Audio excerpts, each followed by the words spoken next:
Day 11 of my 100 push up challenge. And first thing I want to share with you guys is something that I'm really grateful for overcoming, or at least acknowledging the fear and fighting against it. And I believe it's something that a lot of us will benefit from if we decide to fight against this fear. Um, if you grew up like me with friends and family or just around people in general, and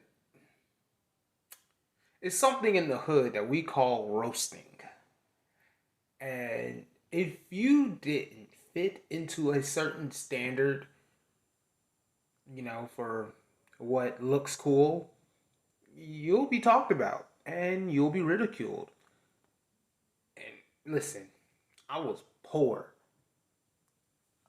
I got roasted so much. Listen, I was the poor, fat, smelly kid in school. That was me. Poor, fat, and smelly. So I got roasted all the time. It was like negativity was all around me. And no matter what I do, anytime I was happy, I would be ridiculed. And because of that, it taught me how to mask my nature. I became a shell of a person. And a lot of the things that I was interested in doing, I immediately wouldn't let myself do it because I feared being ridiculed and having to be shamed for being something that, for being myself fully. And I feel as like, I said, I need to stop talking like that alien from that one movie. I forgot. It was the purple alien. Uh, Not Up, but his name was O.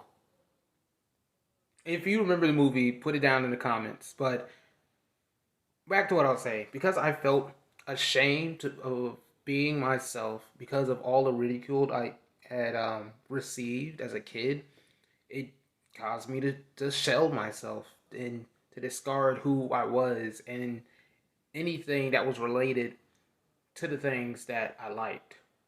Now, I did if I saw somebody doing something that I really enjoyed, I would be attracted and I would never shame them for doing it. In fact, I was with all the weird kids. Because the weird kids, they had something I didn't have. The confidence to be weird and not care. I didn't have that. I had I'm weird, but based on the people that I'm around, I don't want to show these aspects of myself out. And I feel ashamed for doing so because I felt like I should feel ashamed for doing so. And it wasn't anything bad. It was just my taste in music, the things I like, the things I enjoyed, even the TV shows I watched, you know? And what I've noticed is that that was crippling when it came to me figuring out what I want to do to leave a lasting impact in the world. Because how can I give myself 100% if I am still feeling shame for doing things that I actually enjoy or believe in? You know? And one of the things that um, I guess have a fear or shame with is fully speaking my mind and being 100% about my true feelings and intentions. You know what I mean? But every day I battle against it, and I'm getting better at it. And I'm grateful that I am strong enough to do so and to present myself as myself and not have to cover myself and hide and be a shell and mask my real intention. I can be real. And that's beautiful, man. And I didn't have to go to therapy for it. So it saved me a couple $100,000. And I just want to tell you guys that you need to do the same. If you find yourself in situations where people are roasting you or making fun of you because of who you are and your true intentions, You need to remain true to yourself. I know it's hard. It's so freaking hard, especially when they keep ridiculing you. But guess what's going to happen? If you don't do that, you're going to be a shell of a person, and you're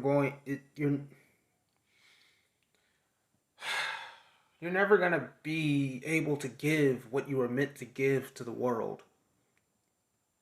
You're unique, you're different, and there will be people that will love you for that. There will be hundreds of thousands of people that will love you for that. Trust me. 1,000 true fans is a real thing.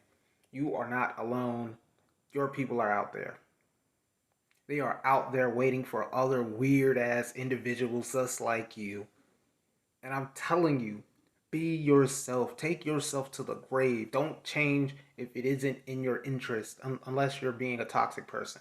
And what I mean by toxic, I mean by like you're literally hurting people. Like you're actively, you know, just genuinely hurting people emotionally or physically. But as long as you ain't doing that, do you be you. Genuinely. Do that. You have something in you that you're supposed to give the world, and fear is literally compromising you. It's stopping you. It's holding you back. You can't even be fully obsessive about your freaking skills or your crafts because of the shame. That is what it's costing you. The power to elevate you to the next level. It is costing you financial. It's costing financially. It's costing you relationship wise. People that you hang around. I'm gonna be honest. I'm being 100% real with you. If you have been shelling yourself and masking yourself, the people that you hang around, you don't even like them truly because you're being fake with them, and you're only attracting more people that you don't like because you're being a shell of, well, not a shell, but you're being fake. Don't do that. Be real. It's okay. You're going to lose some friends in the process, but you're going to make way more powerful ones. I'm telling you, you're going to listen. If you want to have the greatest relationships in your entire life, and you want to belong to a tribe or a community of people who truly love you, you must be yourself. You must be you completely and totally, and then own that junk. You do not have a choice. Your life is on the line. And I would say your other people's lives are on the line as well. Because out there in the world, there's people that need you. They need they need your life-saving skills and talents that you have been shamed for. Because guess what? Somebody else in the world is in that same predicament. And they could have used this advice that I'm telling you. So, and the second thing I want to tell you guys is you see this book you see the book top left corner? If you are a man, get this book. This book is one of my top tier, ultimate, all time favorites. The Way of the Superior Man. Listen, if you are 20 years old and you are a man, you will thank me later. If you apply the lessons in this book, you will thank me later. I'm not going to spoil anything. Read it, appreciate it, love it, and reread it again. Because guess what? It's going to take a while for you to implement all of these tasks, but it is life changing. Your wife will thank me. That is all.